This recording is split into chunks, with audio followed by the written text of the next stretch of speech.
La chronique livre d'Olivier.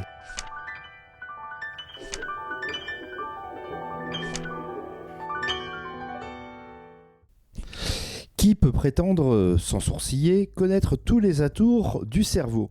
Aucun neurologue, neuroscientifique ou encore spécialiste des activités cérébrales humaines n'a la connaissance ultime de ce qui se passe sous votre boîte crânienne. La matière grise a encore beaucoup de secrets à dévoiler pour mieux la comprendre, voire la soigner. Ces avancées nous permettent de mieux connaître notamment des troubles dits mentaux et ne plus ostraciser tout un pan de la population par l'incompréhension des maux dont ils ou elles sont victimes. Mais au-delà de la science qui avance, la société, elle, n'avance pas peut-être au même rythme.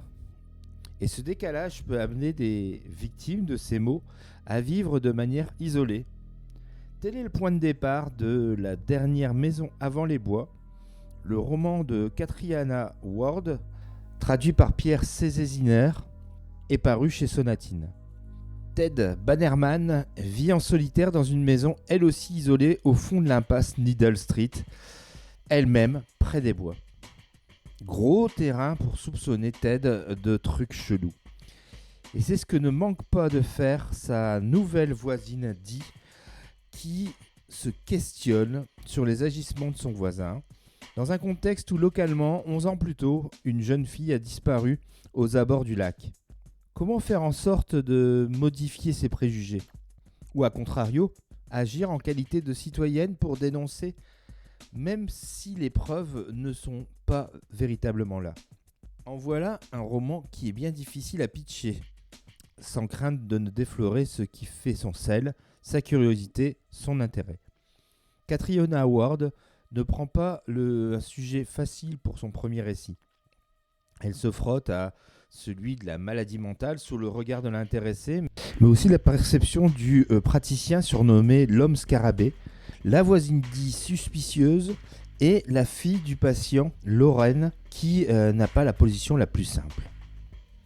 Elle touche aussi le thème périlleux, aussi bien par le fond, mais surtout par la forme, de la transformation mentale du personnage principal. Comme l'a fait par le passé avec beaucoup de talent des auteurs illustres comme Stephen King par exemple dans Shining ou encore Christine. L'exercice polyvocal employé par Ward est parfois de l'équilibrisme. Cela peut paraître même un peu déroutant. L'autrice parvient malgré tout à tenir son histoire et son lecteur, qui sera à certains moments mal à l'aise sans être horrifié par ce qu'il lit. Sans être le thriller de l'année, La dernière maison avant les bois est un bon récit qui laisse augurer d'une plume qui va s'affiner et gagner en intensité, en densité pour son prochain livre. Voilà pour le roman intitulé La dernière maison avant les bois, son autrice Catriona Ward, et c'est paru chez Sonatine. Bonne lecture et à bientôt. C'était vraiment très intéressant.